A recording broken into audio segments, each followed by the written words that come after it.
Ganito karami ang ilang kabataan o tao noong isang Sabado sa Barangay Quirino 2A, Quezon City, dakong 7 p.m. ng gabi. Noong February 17, may naganap na isang handaan. May birthday kasi ng isang 16 anyos na binata. Ang isang bata naman nagmo-model sa harapan ng kamera. Kinuna ng cameraman ang babae. Ang tatlong bata naman nakunan ng cameraman. Ang isang lalaki naman na taga Malabon na dumating. Pero 17 years old ang lalaki na taga Malabon. Barkada umano ng binatilyo.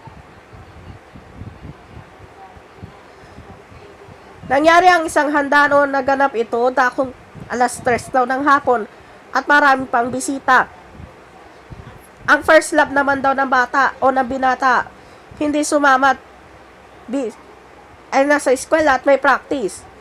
Ang bata naman nabalikan pa ng cameraman sa labas ng garahe. At tatlong bata. Naglalaro kasi sa labas ng bahay ang tatlong bata kung saan ganyan talaga pag dumadayo ang mga kabataang yan. Ang mga bata ay taga UP o Hardin ng Rosa sa UP Diliman. Ay tayo mga kapuso. Ayan po, may naglagay po ng yellow. Kung saan po nagkakaroon ng matinding eksena rito sa QC, birthday ko po yun. So, ayan. Tingnan mo yung dalawang bata. May kasamang dalawa. Ang mga bata naman, nasa computer shop. Ang dalawang lalaki o isang binatilyo at isang batang lalaki may hawak na cellphone. At ang isang batang lalaki at isang babae naman, naglalaro ng computer shop. Ang nilalaro ng mga bata, Mobile Legends, at yung nilalaro sa computer ay Roblox. At ang isang binatilyo naman, habang may birthday niya pala, uminom pa bigla ng isang gin at isang soft drinks sa garahe. Binalikan pa rin ng cameraman ang labas ng bahay. At ang isang residente umano ng Naranjita Street ay binalikan at nakunan pa ng video.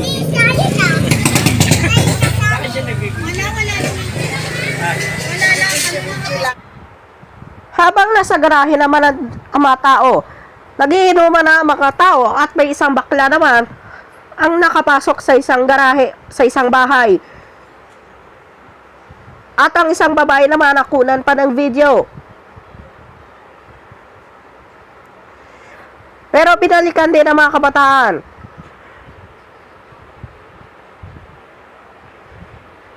At ang isang batang babae, binalikan ulit at nag-model pa at pinost pa ng lalaki sa TikTok. Ang babae o ang bata. Taga-UP ang bata pero ang isang dalaga hindi sumama dahil daw nag-practice.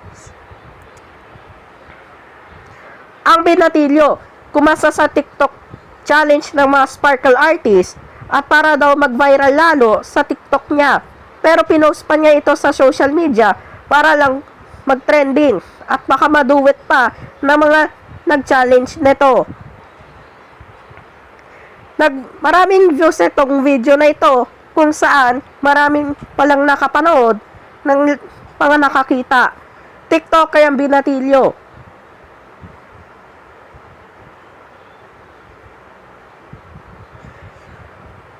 Madalas umano gayahin ng lalaki ang mga sparkle artist. Naganap din ang isang year-end party sa isang high school na ito o sa isang eskwelahan sa Kulyat sa Tandang Sora sa Quezon City noong December 18, 2023. May naganap na Christmas party noon nang naganap ito. Kinukunan ng video ang mga high school student o mga grade 8 student na ito. Ang mga ito ay menor de edad. Ang mga batang o mga babae naman o mga dalagang ito, sumayaw pa sa harapan parang sa TikTok competition.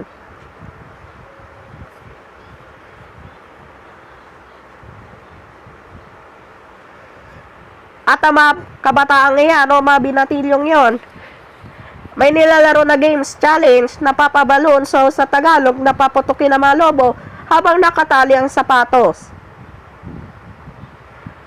Mula rito sa Quezon City, J. Sander Malunes, Buong Puso para sa Pilipino.